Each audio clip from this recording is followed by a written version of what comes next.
ಸಂಘಗಳ ಪದಾಧಿಕಾರಿಗಳನ್ನ ನಾವು ಕರೆದು ಇವತ್ತು ಒಂದು ಪೂರ್ವಭಾವಿ ಸಭೆ ಮಾಡಬೇಕು. ಏನು ರಾಜ್ಯ ಸರ್ಕಾರ ಇವತ್ತು ಡಿಕ್ಲೇರ್ ಮಾಡಿದೆ, ಕೇಂದ್ರ ಸರ್ಕಾರ ಇವತ್ತು ಡಿಕ್ಲೇರ್ ಮಾಡಿದೆ. ಇವತ್ತು ಜಾತಿ ಗಣತಿ ಸುಮಾರು ವರ್ಷಗಳಿಂದ, ಅದರಲ್ಲೂ ಮುಂಚಿಟಿಗ ಜಾತಿ ಗಣತಿ 95 ವರ್ಷದ ಮೇಲೆ ಆಗ್ತಾ ಇದೆ. 1931 ಆಗಿತ್ತು ಜಾತಿ ಗಣತಿ. ಅದರ ಪ್ರಕಾರ 1,16,000 ಮುಂಚಿಟ್ಟಿದ್ದಾರೆ ಅಂತ ಲೆಕ್ಕ ಆಗಿದೆ. ಆದರೆ ಇವತ್ತಿನ ದಿವಸ ಅದನ್ನ ತಿದ್ದುಪಡಿ ಮಾಡಬೇಕು. ನಾವು ರಾಜ್ಯದಲ್ಲಿ 30ರಿಂದ 35 ಲಕ್ಷ ಜನ ಮುಂಚಿಟ್ಟಿದ್ದೇವೆ. ಆ ಒಂದು ವ್ಯವಸ್ಥೆಯಲ್ಲಿ ರಾಜ್ಯ ಸರ್ಕಾರ ಮತ್ತು ಕೇಂದ್ರ ಸರ್ಕಾರಕ್ಕೆ ಎಚ್ಚರಿಕೆ ಕೊಡಬೇಕು. ನಮ್ಮ ಜನಾಂಗದ ಜಾತಿ ಗಣತಿಯನ್ನ ಊರಿಗೂ ಕಳಿಸಿ, ಮನೆಗೂ ಕಳಿಸಿ ಕರೆಕ್ಟಾಗಿ ಜಾತಿ ಗಣತಿಯನ್ನು ಮಾಡಿಕೊಡ್ಬೇಕು ಅನ್ನೋದ್ರ ಬಗ್ಗೆ ಮುಂಜಾಗ್ರತೆ ಸಭೆ ಮಾಡಬೇಕು. ಲೀಡರ್ಸ್ಗಳನ್ನ ಇವತ್ತು ತುಮಕೂರು ಜಿಲ್ಲೆಯಲ್ಲಿರ್ತಕ್ಕಂಥ ಸುಮಾರು 6-7 ತಾಲೂಕು ಲೀಡರ್ಗಳು ಮಾತ್ರ ಕರೆದಿದ್ದೀವಿ. ಅದರಲ್ಲಿ ನಮ್ಮ ಮೈಸೂರು ಸಂಘದವರು ಕೂಡ ಬಂದು ಜಾಯಿನ್ ಆಗಿದ್ದಾರೆ, ಮತ್ತೆ ಬೇರೆ ನಮ್ಮ ಹುಣಸೂರು ಸಂಘದವರು ಬಂದು ಜಾಯಿನ್ ಆಗಿದ್ದಾರೆ. ಮತ್ತೆ ಇನ್ನು ವ್ಯವಸ್ಥಿತವಾಗಿ ಏನು 12/9/2025 ಇವತ್ತು ಮಹಾಸಭೆ ನಡೆಯುತ್ತೆ ಇದೇ ಸಮುದಾಯ ಭವನದಲ್ಲಿ ಕೆಳಗಡೆ.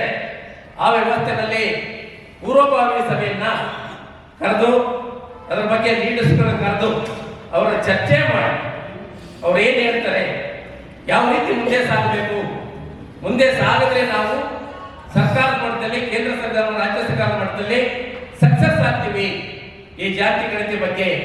ಯಾಕಂದ್ರೆ ಬಹಳ ಹುಷಾರಾಗಿ ಮಾಡಬೇಕಾಗಿದೆ ಇವಾಗ. ಯಾಕಂದ್ರೆ ಸರ್ಕಾರನೇ ಒಂದು ಚಾನ್ಸ್ ಕೊಟ್ಟಿದೆ ಇವತ್ತು. ಅದ್ರ ಬಗ್ಗೆ ನಾವೆಲ್ಲ ಎಚ್ಚೆತ್ತುಕೊಂಡು ಇವತ್ತು ಜಾತಿ ಗಣತಿಯನ್ನ ಪಕ್ಕಾ ಮಾಡಬೇಕು ಅಂತೇಳಿ ಈ ಪೂರ್ವಭಾವಿ ಸಭೆಯನ್ನ ಕರೆದಿದ್ದೀವಿ. ಈ ಪೂರ್ವಭಾವಿ ಸಭೆಯಲ್ಲಿ ನಮ್ಮ ಮಾದರಿಯಾಗಿರ್ಬೇಕು ಅಂತೇಳಿ ಪ್ರಪ್ರಥಮವಾಗಿ ಈ ಒಂದು ಸಮುದಾಯ ಭವನ ಫೌಂಡೇಶನ್ ಈ ಜಾಗದಲ್ಲಿ ಏನು ರಂಗಯ್ಯನವರು ಇವತ್ತು ದಾನ ಕೊಟ್ಟಿದ್ರು, ಈ ಒಂದು ಜಾಗದಲ್ಲಿ ಇದನ್ನ ಒಂದು ಕಾಲದಲ್ಲಿ ಬಾಡಿಗೆ ಕೂಡ ಕೊಟ್ಟಿದ್ರು. ಈ ಜಾಗನ ಯಾರಿಗಾದ್ರೂ ಗುತ್ತಿಗೆ ಬಾಡಿಗೆ ಕೊಟ್ಬಿಡೋಣ ಅನ್ನೋ ವ್ಯವಸ್ಥೆಯಲ್ಲಿ ಇರ್ತದೋ ಅದನ್ನ ಮನಗಂಡಂತ ನಮ್ಮ ಮಾಜಿ ಅಧ್ಯಕ್ಷರಾದ ಸನ್ಮಾನ್ಯ ಶ್ರೀ ದೊಡ್ಡಲಿಂಗಪ್ಪನವರು ಇವತ್ತು ದೇವರ ಸಮಾನ ಈ ಕುಂಚಿನ ಜನಾಂಗ ಅವರು ಬಹಳ ಕಷ್ಟಪಟ್ಟು ಮನೆಗೂ ಹೋಗಿ, ಸರ್ಕಾರಕ್ಕೆ ಹೋಗಿ, ಜಾತಿ ಮುಂಚಿನ ಜಾತಿ ಇದೆ, ನಾವಿದ್ದೀವಿ ಅನ್ನೋದನ್ನ ತೋರಿಸಲಿಕ್ಕೆ ಈ ಒಂದು ಸಮುದಾಯ ಭವನ ಫೌಂಡೇಶನ್ ಹಾಕಿ ಇವ್ರ ಜೊತೆಗೆ ಮಾನ್ಯ ಶ್ರೀ ಲಿಂಗಣ್ಣವರು ಪ್ರಮುಖಾಗಿ ಬರ್ತಾರೆ. ಅವರು ಕೂಡ ವ್ಯವಸ್ಥಿತವಾಗಿ ಇದ್ದಂತ ಎಲ್ಲಾ ಪದಾಧಿಕಾರಿಗಳು ಇನ್ನೂ ಕೆಲವರಿದ್ದಾರೆ.